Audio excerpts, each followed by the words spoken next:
I wanted to kind of focus on in our talk today was more of the digital space that has the potential, I think, to really affect more queer authors and more readers of queer romance and queer literature.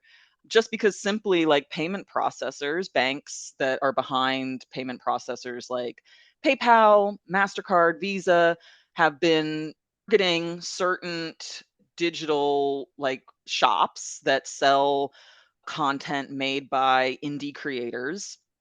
A lot of the focus has been on video games, but also, websites like itch.io also carry ebooks, and a lot of queer and trans indie authors rely on these places to reach new audiences, to, curate an environment where their work has a chance of being recognized and selling.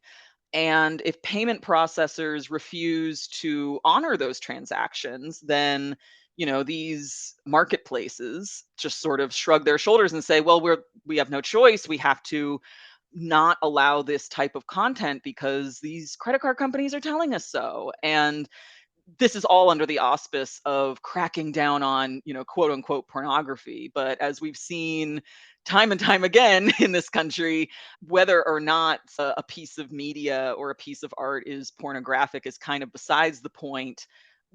Whether it is or not, a lot of queer creators are going to be, swept up in the bans of that content just because of, rampant homophobia and transphobia that wants to label all of our art as pornographic.